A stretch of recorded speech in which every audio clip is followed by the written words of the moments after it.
నేను చేసినటువంటి గత ప్రసంగాలలో ప్రవీణ్ పగడాల గారు చాలా విషయాలకి కౌంటర్ ఇచ్చారు. బహుశా మీరు చూసుండొచ్చు. మేము ప్రవీణ్ పగడాల గారు నేను ఒక్కసారి ఏదో ఛానల్లో కలిసాము, టీవీ ఛానల్లో హైదరాబాద్లో. అంతకుమించి పరిచయం లేదు.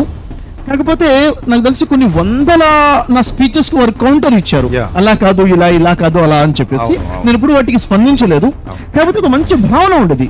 వ్యక్తిగతంగా వెరీ వెరీ గుడ్ పర్సనాలిటీ అన్న విషయం నాకు తెలుసు, వారి గురించి విని ఉన్నాను. కాబట్టి ఎప్పుడైతే సంఘటన జరిగిందో, అంటే యాక్చువల్గా యాక్సిడెంట్ జరిగింది, ఇలా జరిగింది అని చెప్పేసి విన్నప్పుడు వెంటనే అరే నేను వెళ్ళాలి, కలవాలన్న ఫీల్ లోపల నుంచి వచ్చింది నాకు.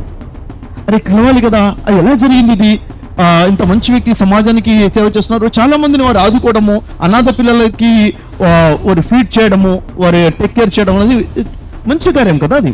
మరి ఎప్పుడైతే జరిగిందో రావాలని చెప్పి నేను జర్నీ ప్లాన్ చేసుకుని హైదరాబాద్ నుంచి వెంటనే రాజమండ్రి వచ్చినప్పుడు అక్కడికి రాగానే విషయం తెలిసింది, ఇది యాక్సిడెంట్ కాదేమో ఇంకేదో అనుమానాలు వచ్చాయి. అప్పుడు మాట్లాడడం జరిగింది. సరే అసలు ఈ వాస్తవం ఏంటన్నది కేవలం ఆ పైవాడికే తెలుసు, ఏం జరిగింది ఏంటి అన్నది. సో బాధాకర విషయం, ఒక మంచి వ్యక్తి ఈ రోజు మనతో పాటు లేకపోవడం అనేది ఇప్పుడు కూడా బాధ. ప్రగాఢ సానుభూతి తెలియజేస్తూ లాస్ట్ ఇయర్ ఇదే వేదిక మీద ఆయన మనతో పాటు ఉన్నారు, ఆ విషయం మీ అందరికీ తెలుసు. సో ఒక్క నిమిషం ఆయన నిమిత్తం మనం మౌనం పాటిద్దాం.